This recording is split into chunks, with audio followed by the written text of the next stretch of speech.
First ever factory outlet Mukunda jewellery KPHB Kothapet Khammam Somajiguda Hanamkonda. నమస్తే రమ్మగారు. నమస్తే జయ. రమ్మగారు, రథసప్తమి ఉంది మనకి ఈ నెలలోనే. మాఘశుద్ధ సప్తమి. ఎస్. మరి సప్తమి రోజు, రథసప్తమి రోజు ఏం చేయాలి? రథసప్తమి రోజున సూర్యారాధన చేయాలి. సప్తమి తిథి సూర్యుని సంబంధమైన తిథి. మరి ఆయన జన్మతిథి అని కూడా చెప్తారు కాబోలు. సూర్యుడు ఏమిటి మనకి ఆరాధ్య దైవం, అంతే, ప్రత్యక్ష నారాయణుడు కదా. అసలు ఈ మాఘమాసమే సూర్యారాధనకి సరిపడా మాసం. సప్తమి తిథి చాలా విశేషమైనది. ఆదివారము సప్తమి వస్తే ఇంకా మంచిదట, ఇంకా మంచిది. ఈ రోజున రథసప్తమి రోజున తెల్లవారుజామున నక్షత్ర మండలం రథాకారంలో కనపడుతుందట మనకి. నక్షత్ర మండలంలో రథాకారంలో కనిపిస్తుంది. అందుకనే ఈ విశేషం చెప్తారు. దీనికి ముందుకి కోసమనే మనం కనుమనాడు రథముగ్గు అని చెప్తారు అని అంటారని అదొక ప్రశస్తి, అది చెప్తారు.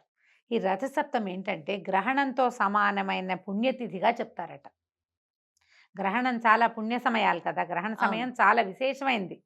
ఆ సమయంలో చేసేటువంటి స్నాన దాన జప తపాదులు విశేషమైన ఫలితాన్ని ఇస్తాయి. గ్రహణకాలం పుణ్యకాలం కదా, అలాగే ఈ రథసప్తమి కూడా అలాంటి పుణ్యతిథి. ఓకే.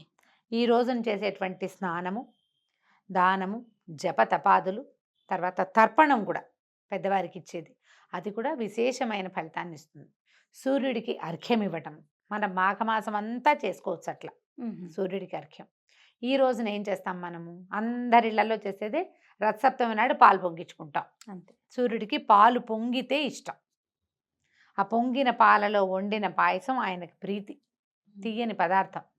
అందుకని ఏం చేస్తాము, చక్కగా కాస్త సూర్యకిరణాలు పడే చోట చేస్తే మరీ విశేషమైన ఫలితం అంట. అది పాయసం చేయటం, పాలు పొంగించి కొత్త కుండలో పెట్టచ్చు, ఇత్తడి గిన్నెలో పెట్టచ్చు. పొయ్యి మీద పెడితే మంచిది, స్టవ్ మీదే కాకుండా. అది పిడకల దాలైతే ఇంకా మంచిది. ఆ పిడకలు భోగి పిడకలైతే మరీ మంచిది. బా, ఎన్నున్నాయి రమ్మగారు. ఎంత చేయగలిగితే అంత. ఓ కుంపటి పెట్టి అందులో చక్కగా బొగ్గులతో పాటు పిడకలు కూడా ఏర్పరిచి దాంట్లో ఓ ఇత్తడి గిన్నె, మళ్ళీ దానికి పసుపు రాయాలా బొట్టు పెట్టాలా అనుకోకండమ్మా. పసుపులు అవి కొన్ని ప్రాంతాల్లో రాసుకుంటారు, అదంతా మాడుతుంది గిన్నె.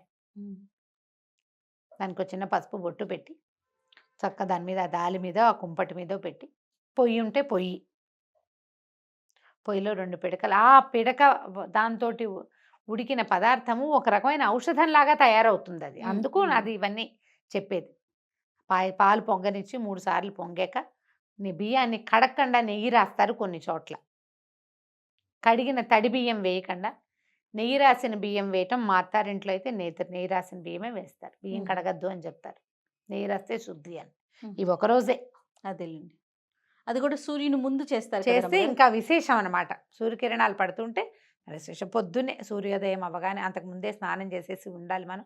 పోయి వెలిగించుకోవటం, సూర్యనారాయణమూర్తికి దండం పెట్టడం, పాయసం చేయటం, 3 గుప్పెళ్ళ బియ్యం వేసి, చిన్నపిల్లలు ఉంటే పిల్లలతోటి కూడా తలా ఒక చిటికెడు వేస్తారు. మడిగా చేసే ఇళ్లలో పిల్లలతోటి వేయించరు, పెద్దవాళ్ళే చేస్తారు. ఆ పాయసం చక్కగా ఉడికాక బెల్లం వేసి, ఇంకా అందులో జీడిపప్పులు అవి ఇవి ఏమీ వేయరు, నెయ్యి వేసి నివేదన చేస్తారు అంతే. ఇప్పుడు ఏం చేస్తాం, దీనికి సూర్యుడికి ఆరాధనకి ముందు మనం ఈరోజు స్నానం చేసేటప్పుడు చిక్కుడాకులు, రేగాకులు తల మీద శరీరం మీద పెట్టుకుని స్నానం చేస్తారు. రేక్కాయ అయినా పెట్టుకుంటారు. ఇవి 2 మనని సూర్యుడితోటి అనుసంధానం చేసేటువంటి శక్తి ఉన్నవి. చిక్కుడాకు అంతే, రేగాకు కానీ రేక్కాయ కానీ అంతే. ఇవి 2 సౌర సంబంధమైన. అసలు ఈ రేగదాన్ని జిల్లేడాకులు మెయిన్, అర్కపత్రం అంటారు దాన్ని. అర్కుడు అంటే సూర్యుడు, అర్కపత్రం సూర్య అర్థం ఇస్తుంది. ఒకవేళ జిల్లేడాకులు దొరకలేదనుకోండి, చిక్కుడాకులైనా పెట్టుకుంటాం మనం. జిల్లేడాకులు దొరకద్దు సిటీలో. అవును. చిక్కుడు పాదులు అయితే మనం కుండీలో వేసుకున్నా వస్తాయి. జిల్లేడు మొక్కలు దొరకవు కదా. జిల్లేడు, చిక్కుడు, రేగు ఈ 3 పనికొస్తాయి. జిల్లేడు చాలా ప్రశస్తమైనది, చాలా విశేషమైనది. అది సూర్యుడితోటి డైరెక్ట్గా సంబంధం ఉన్న ఆకు అని చెప్తారు. దాని పేరే అర్క. అర్కడ్ అంటే సూర్యుడు కదా. అయితే ఈ 3 ఆకుల్లో ఏ ఆకు లభిస్తే ఆకు ఒంటి మీద పెట్టుకుని స్నానం చేయటం, ఉదయమే సూర్యుడికి అర్ఘ్యం ఇవ్వటం, రాగి పాత్రలో సూర్యుడికి అర్ఘ్యం ఇస్తే విశేషమైన ఫలితం లభిస్తుందట. రాగి పాత్ర నిండా నీళ్ళు పెట్టడం, సూర్యుడికి చూపించి నీళ్ళు వదిలిపెట్టుకోవటం. అప్పుడు ఈ పాలు పొంగించి ఈ పాయసాన్ని నివేదన చేయటం, ప్రత్యక్ష నారాయణుడికి నివేదన చేస్తూ ఆయన్ని మన ఇంట్లో ఒక రథం చేసి దాని మీదకి ఆహ్వానిస్తాం. ఏం చేస్తాము, చిక్కుడుకాయలకి పుల్లలు గుచ్చి రథం 7 కాయలతోటి రథం ఆకారంలో చేసుకుంటాం. చిక్కుడుకాయల రథం. మా ఫ్రెండ్స్ ఎంతమంది ఫోటోలు పెడుతుంటారో నేను చిక్కుడుకాయల రథం చేశాను అని. రథం రాని వాళ్ళు ఏం చేస్తాము, నా 2 కాయలకి అటు 2 పుల్లలు గుచ్చితే ఇట్లా నుంచుంటాయి కదా, ఇట్లాంటివి జోళ్ళు చేసుకుని ఒకదాని మీద ఒకటి పెట్టి ఇట్లా 7 వచ్చేటట్టు పెట్టుకోవటం. సప్తాశ్వరథం ఆరూఢం ప్రచండం కశ్యపాత్మజం అని చెప్తారు. సప్తాశ్వరథం ఆరూఢుడు ఈయన 7 గుర్రాల జోదు. ఆయన పొద్దునే వచ్చాడు. ఎట్లా వస్తాడు, బంగారు రథం, దానికి ఒకటే చక్రం ఉంటుందట. చక్రమే, ఒక చక్రమే ఉంటుందంటారు. దానికి కాళ్ళు లేని అనూరుడేమో సారథిగా ఉంటాడు. 7 గుర్రాలని కట్టుకుని వస్తాడు. గుర్రాల పేర్లు కూడా చెప్తారు. చక్కగా చేయటము. తర్వాత ఆ చిక్కుడాకుల్లో పాయసాన్ని పెట్టి స్వామికి సూర్యనారాయణమూర్తికి నివేదన చేయటం. వస్తే ఆదిత్య హృదయం చదువుకోండి. సూర్యమండల స్తోత్రం ఒకటి ఉంది, సూర్యమండల అష్టకం ఒకటి ఉంది. ఏవి కుదిరితే అది. సూర్యారాధనలో ఎన్ని రకాల స్తోత్రాలు ఉన్నాయి మనకి. అదేదో శ్రీ సూర్యనారాయణ అని ఒక పాట కూడా ఉండేది. ఎన్ని రకాల రంగులో ఉంటాయి. సూర్యరశ్మి మనకి తెల్లగా కనపడుతుంది కానీ అది 7 రంగుల ఏమన్నంటే సమాగమం అనమాట.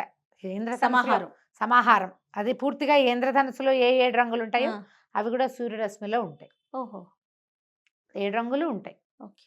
మన ఇంద్రధనుసు అలాగే కదా మనకు కనపడుతుంది. ఏదో పరావర్తనం చెందినప్పుడు మనకు తెలియాలి క్లియర్గా, లేనప్పుడు అది మనకి తెల్లగా కనిపిస్తుంది.